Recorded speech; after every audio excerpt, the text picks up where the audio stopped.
Olá, meu nome é Alberto, seja muito bem-vindo e bem-vindo ao canal Dev Eficiente. No episódio de hoje nós vamos falar sobre as threads virtuais, um lançamento grande da versão 19 do Java, ainda em modo de preview, e que na versão 20 ou 21 espera-se que venha em modo definitivo. Não é um assunto, pelo menos na minha opinião, simples de explicar, então o que eu tentei fazer foi criar um exemplo bem prático para mostrar a diferença que pode acontecer na execução da sua aplicação web, por exemplo, quando você estiver rodando em cima de um servidor que tire proveito das threads virtuais. Trocando em miúdos, correndo o risco de explicar de maneira mais simples do que eu deveria o assunto aí, né? Mas também limitando ao meu entendimento, que vai até um determinado nível sobre o tópico. Mas basicamente é o seguinte: quando você bota sua aplicação web para rodar em cima de um servidor, qualquer desses, né? Tem Tomcat, Jet, Undertow, quando você pensa no Spring Reactive, ele roda não sobre a API de servlets, mas sobre o que eles chamam de Reactive Streams, que é um outro jeito, né, de componentizar ali, né, de organizar a execução das funções que são necessárias para atender a requisição, e esse também roda sobre o net e tal. Mas basicamente o que acontece?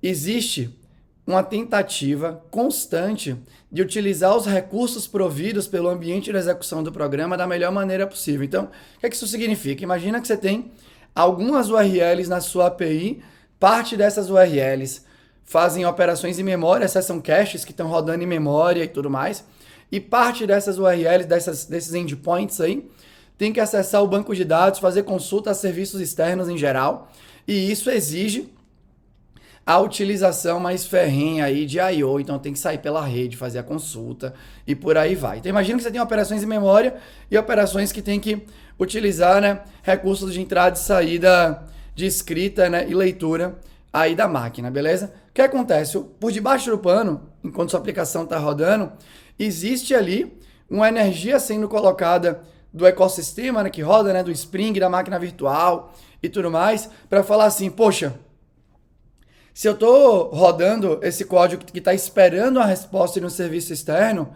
por que eu não boto ele para esperar aqui no canto e executo agora o outro código que só vai executar em memória e eu já posso entregar essa resposta rapidinha ali, né? Então, a evolução foi para este caminho. E essa evolução atualmente é alcançada quando você executa os seus programas, pensando na linguagem Java, quando você executa os seus programas web aí em cima de ambientes reativos. Eles conseguem organizar a execução das threads e dos pools de threads de tal maneira que tenta priorizar sempre a execução que vai utilizar menos recurso de entrada e saída, né? Para conseguir atender o máximo de coisas numa máquina só, para que você consiga escalar utilizando menos recursos possível. Aí, beleza? Quando você vai para outro ecossistema, por exemplo, quando você vai para rodar JavaScript em cima do Node.js e tudo mais, né, que basicamente a tentativa já é essa. Eles têm ali, né, o loop de eventos, e o loop de evento vai conseguindo rodar um monte de coisa em cima de uma thread só, e depois você pode rodar, né, vários workers e tal. Mas a tentativa é essa, né? Se eu vou fazer uma operação em memória, porra, já executei aqui rapidinho, enquanto eu estou esperando o que rolou lá no I/O, né? E aí, se eu estou fazendo um monte de operação de I/O, ele vai conseguindo organizar essas operações de modo que o que não vai utilizar o I/O consiga ir sendo executado nesse meio do caminho. Quando você roda no modo tradicional de uma aplicação web em Java, então você pega o Tomcat e bota o Tomcat para rodar no modo mais padrão dele, o mais antigo que tinha aí, né? Que a galera chama de request por thread. Imagina que tem 4 threads e chegaram 4 requests. Esse é o entendimento básico, beleza? A partir da 5ª thread, ela tem que esperar as 4 acabarem, independente do que está acontecendo dentro daquela thread. Então imagina que o que aconteceria? Você fez uma requisição, caiu no servidor. Esse servidor fez uma consulta do banco de dados muito lenta. E a próxima requisição que está esperando ia fazer uma coisa em memória muito rápida. Ela tem que ficar esperando, enquanto a que tá, o do banco de dados, ela tá lá, né? Esperando a volta, e aí você tá demorando de atender os seus clientes que estão usando a sua aplicação. Você tá perdendo escalabilidade aí, e eventualmente, inclusive, performance nesse caso. Aí o modelo de atendimento de requisições melhorou um pouquinho, né? Então hoje você tem esses pools no Tomcat e nos outros servidores, que são os NIO pools aí, que tentam dividir conjuntos de threads para atender a requisição inicial e um outro conjunto de threads para fazer o trabalho da execução da request em si, para ver se dessa maneira consegue organizar melhor. Mas mesmo assim, ainda como o mecanismo de threads provido pela máquina virtual não implementava isso de maneira trivial, essas complexidades caíam para dentro das abstrações que a gente utiliza em cima da máquina virtual, né? Então, quando a gente fala de abstração aqui, eu estou falando dos servidores que a gente utiliza. No caso, se você vai para o Spring Reactive, você está utilizando já a abstração reativa do Spring Reactive, né? Então, eles têm uma camada que eles chamam de Reactive Stream, que já é uma abstração, e debaixo dela tem os servidores que eles comunicam, né? API de servlets e API não de servlets e tudo mais. Mas sempre tinha esse trabalho. E quando você utilizava, vamos pensar aqui, né? 2022, estou gravando esse vídeo aqui, final de setembro de 2022. Você está fazendo sua aplicação com Spring e você utilizou Spring Reactive, animal e tudo mais. Se você utilizou um driver de banco de dados que que não tira proveito das APIs reativas, porque não necessariamente a gente está falando de síncrono e assíncrono aqui, sim, de componentizar, né, de conseguir fazer as comunicações entre as funções que precisam ser executadas de maneira que utilize melhor os recursos providos pela máquina. Se você utiliza um driver desse padrão de Postgres, MySQL, Oracle e por aí vai, esses drivers não são reativos. Então o que acontece? Quando você está escrevendo seu programa com Spring reativo e você está usando monos, fluxes por conta do Project Reactor e tudo mais, quando cai na execução desse tipo de código, que não é reativo, ele bloca aquela threadzinha que está executando. E aí você tem que fazer ajuste fino de pegar esses códigos que não são reativos e rodar num pool de thread separado para liberar outro pool de thread, ou seja, vaza complexidade. Você tem que entender, não que é ruim você entender mais, mas você precisa entender esse tipo de detalhe para conseguir tirar proveito aí de tudo. E de novo, voltando ao assunto, entre as threads virtuais. As threads virtuais pegam essa complexidade, né, de ter que pegar várias threads e trocar de contexto de thread e tudo mais, e traz para debaixo da máquina virtual. Então agora, o Tomcat, sei lá quando é que vai ser a versão nova, Tomcat 11 ou algo do gênero, com certeza pode voltar a rodar no modelo de thread pull request, porque agora ele pode ter 8 threadzinhas atendendo um monte de requisição, porque agora ele vai ter 8 threads do sistema operacional e em cima dessas vão ter o que eles chamam de green threads, que são essas threads virtuais, e eu preciso estudar mais para te explicar com mais detalhes, mas é uma abstração da própria máquina virtual que vai tentar permitir, né, concorrência de execução dentro de uma mesma thread. Então você tem uma thread agora e dentro dessa thread do sistema operacional você tem vários pontos de execução aqui dentro, né, que são gerenciados pela máquina virtual e aí ela pode criar quantos elas quiserem. E aí ela vai ser responsável pelo quê? Delegou para essa thread do sistema operacional aqui, ó, para uma thread virtual que está rodando na thread do sistema operacional. Tá consultando o banco de dados que está demorando a operação de I/O. Velho, tira essa thread virtual, deixa ela esperando aqui, o I/O tá rolando, já executa outra thread virtual em cima da mesma thread do sistema operacional para adiantar o lado de uma operação em memória.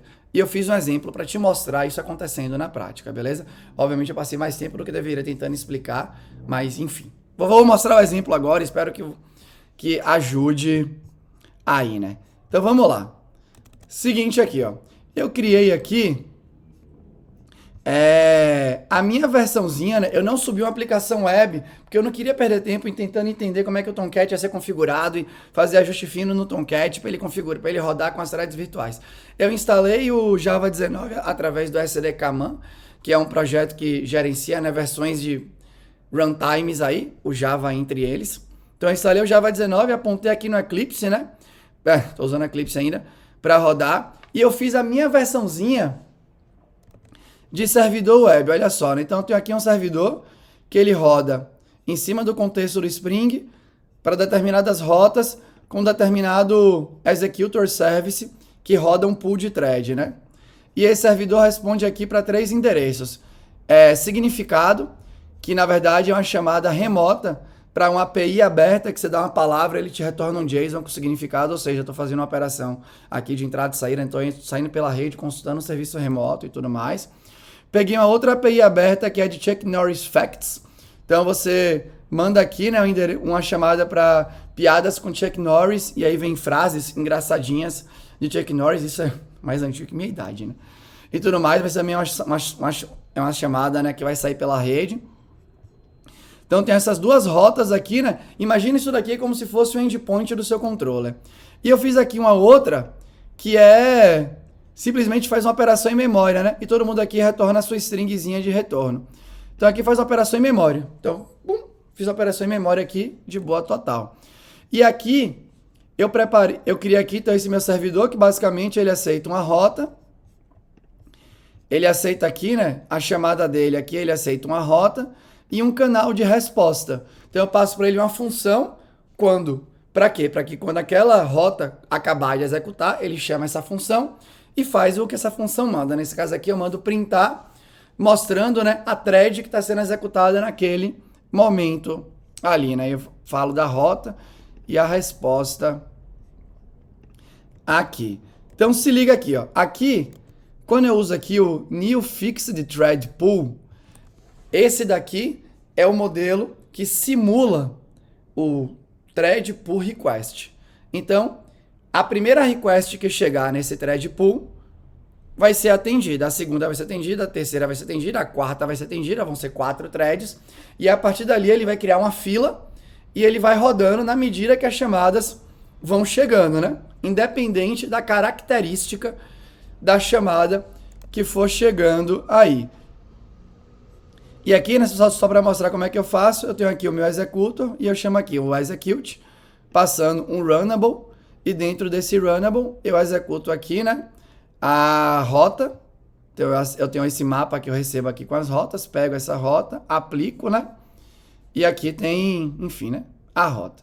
Então vou rodar aqui para você, rapidão. Então vai mostrar aqui no console. Eu geralmente gosto de usar aqui uma aplicaçãozinha em Spring, porque eu já uso a parte dos starters aqui, né, que me permitiram usar o FEM para fazer chamadas remotas e tal. Então, para mim o Spring é meu facilitador de vida quando eu quero fazer as paradas aqui. Então, ele rodou aí, né, e olha só aqui a chamada. Então, imagina que aqui é como se fossem as requests chegando. Então, olha só, né, ele rodou, ele endereçou, né, se você for olhar aqui, ó, rodou a rota que era para pegar a memória, depois rodou 2 significados, depois voltou para a memória. Por algum motivo o Chuck Norris demorou mais, voltou para a memória, ele já está aqui, ó, concorrendo pelas threads, 3, 1, 4. Aí depois aqui rodou na 1 de novo. Aí Chuck Norris rodou na 2, memória estava esperando aqui, ó, rodou na 2. Chuck Norris, significado, memória. Então percebe que chegaram várias requisições quase que ao mesmo tempo no seu servidor. E por conta do modelo de execução, as execuções que eram em memória tiveram que em algum momento ficar esperando essas outras execuções que utilizavam recursos de entrada e saída, porque estava faltando thread. Então, se eu quisesse, de alguma forma, dar mais vazão aqui, se eu quisesse dar mais vazão, eu poderia tentar vir aqui, sei lá, né? E aumentar o número de threads. Aqui eu vou executar de novo. Vamos ver o que vai acontecer aqui, né? Eu não testei aqui, né? Até qual seria o número ótimo de threads ali que eu poderia rodar. Se eu não me engano, aqui no meu computador, acho que tem 8 núcleos aqui, ó. Mas percebe que agora, ó, ele já conseguiu endereçar mais memória.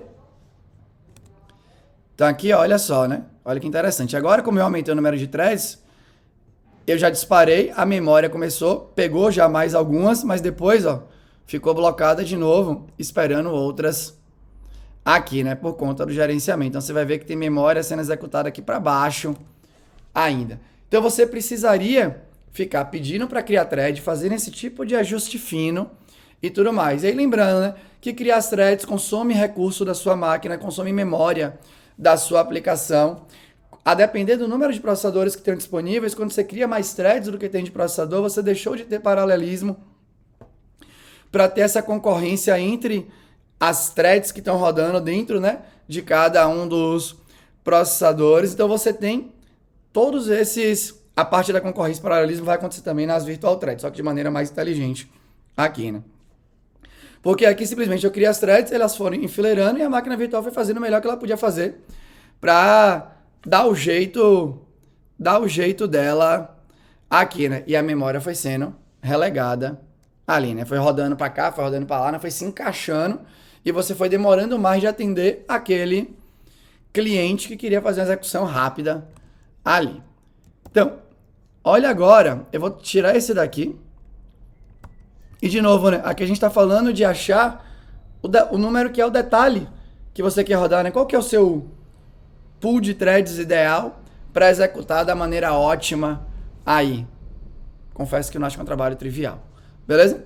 Você tem um outro tipo de pool de thread aqui, né? Que esse é o Work Stealing Pool. Ou seja, esse daqui já utiliza, né? De maneira mais direcionada a parte da máquina virtual de execução paralela. Então aqui o pool já é o Fork Join Pool. Eu deveria manjar mais de Fork Join, mas aqui ele faz utilização dos processadores de maneira mais inteligente, né? E percebe que ele já aloca o número de threads no pool proporcional ao número de processadores, né? Que ele quer maximizar paralelismo ali e ele tenta achar aquele balanço interessante entre, beleza, eu não preciso ter necessariamente, talvez, só 8 threads rodando, já que eu tenho 8 processadores. Eu posso ter, talvez, 16 e eu vou conseguir, né, ter uma disputa sadia entre threads aí, dentro de cada núcleo que vai rodar esse código. No New Work Stealing Pool, onde você tenta indicar, né, o fator ali de paralelismo, ele explica um pouco mais, né, ele fala aqui, ó, o número de threads que vão ser executados pode crescer e diminuir dinamicamente. Ele vai tentar fazer o uso mais interessante disso aí, né? Então vamos ver aqui, ó. Então ele vai tentar fazer o uso mais interessante do número de threads e dos processadores, mas não vai ter ainda inteligência sobre esse aqui tá demorando. Tiro, coloco o que vai rápido. Beleza? Você vai ver agora aqui rodando. Ops, tenho que clicar aqui, né? Opa. Então, ó, de novo, ó. Olha aqui, ó. Memória. Teve aqui uma espertezazinha. Aí depois, ó, começou a ficar mais para baixo. O que é bom desse? Em relação ao de cima, talvez seja bom, que você precisa ter menos conhecimento ali, né? Não me entenda mal. Conhecimento é sempre interessante. Mas, para fazer o nosso trabalho de vez em quando, você não precisa saber de tanto detalhe para conseguir ter uma execução interessante. Então aqui é um bom caso, né? Inclusive a gente usa servidores web que fazem best guesses de os melhores chutes ali, né? Palpites de configuração, a gente fica de boa em relação a isso. Beleza? Então olha só. Ele tenta usar de maneira mais interessante. Depois eu vou mostrar os números das threads que executam na Visual VM, só para dar um pouquinho de ideia. Beleza? Mas percebe que não tem ainda a inteligência de priorizar o uso do que não está usando o I/O, né? Então, usar o recurso de maneira mais interessante. Aqui, o nível de utilização de recurso interessante, quando você usa esses pools de thread, é dos processadores. Mas falta a inteligência de, caramba, tá esperando aqui, tira, entra o outro. E aí, essas abstrações reativas tentam fazer isso de um jeito mais interessante. Vamos agora pegar esse daqui, né? Que é o Virtual Thread Per Task Executor. Então, esse daqui é um detalhe. Ele funciona de maneira análoga aí ao...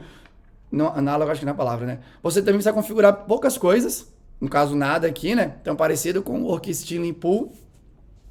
Só que agora ele vai utilizar o quê? Ao invés de ter várias threads para fazer o processamento, pode ser que tenha, porque tem vários processadores, então pode ser que ele queira. Mas ele agora vai criar essas threads virtuais em cima de cada thread que é criada de fato no sistema operacional. Beleza? Então aqui a ideia é que você consiga escalar muito mais o uso da sua aplicação. Por quê? Porque além de utilizar bem, isso é importante, além de utilizar bem os recursos da máquina, ele ainda adiciona a inteligência de perceber qualquer tipo de... esqueci a palavra agora, né? Mas ele usa a inteligência de perceber a ociosidade ali, né, da operação da thread virtual e fala assim, vaza, entra outra thread virtual que já quer rodar na thread principal aqui, né? Então se liga o que vai acontecer, né? Deus queira que dê certo. Bom. Vamos ver agora aqui, vamos ver agora aqui, né? Que rufem os tambores. Se eu editasse vídeo, tambores rufariam agora aqui, né? Vamos ver o que vai acontecer.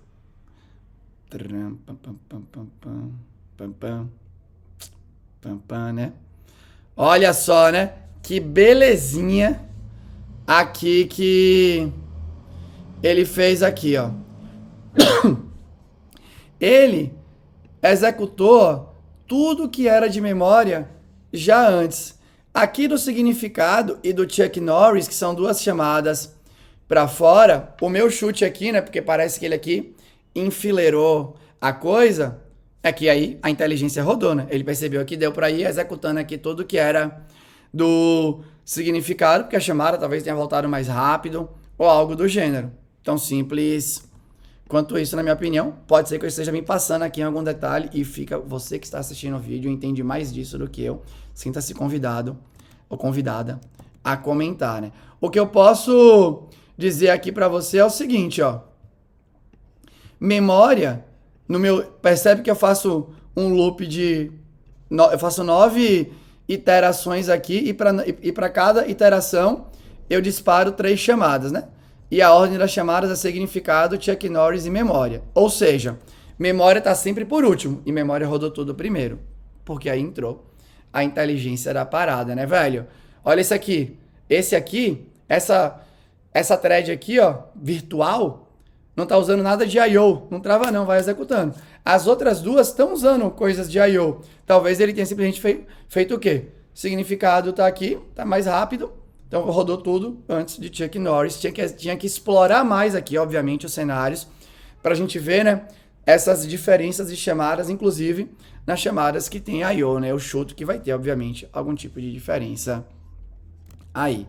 E aí eu preparei aqui, ó.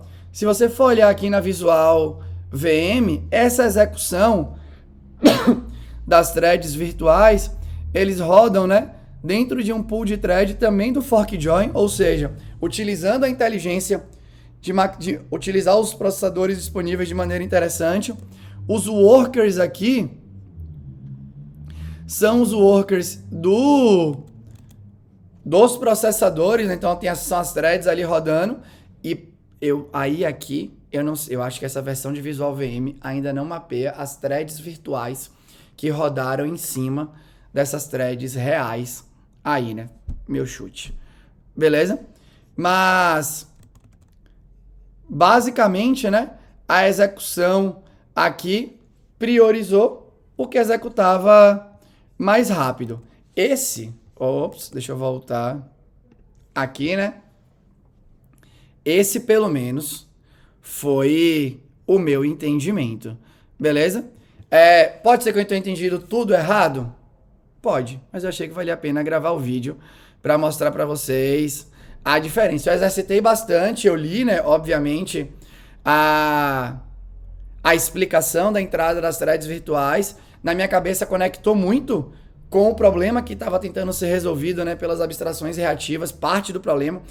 É importante lembrar que quando a gente fala de abstrações reativas ali, eles fornecem outras coisas pra gente, outras inteligências nas execuções, né, das funções, que é retry da execução das funções quando elas falham, controle de back pressure, caso você esteja enviando mais informação do que o consumidor consiga...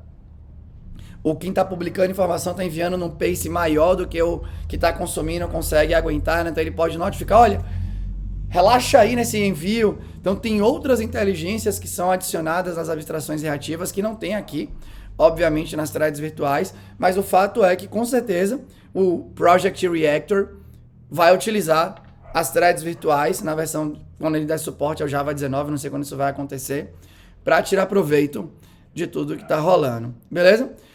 Bom, De alguma forma, espero que o exemplo tenha ajudado um pouco você a entender o que está acontecendo, né?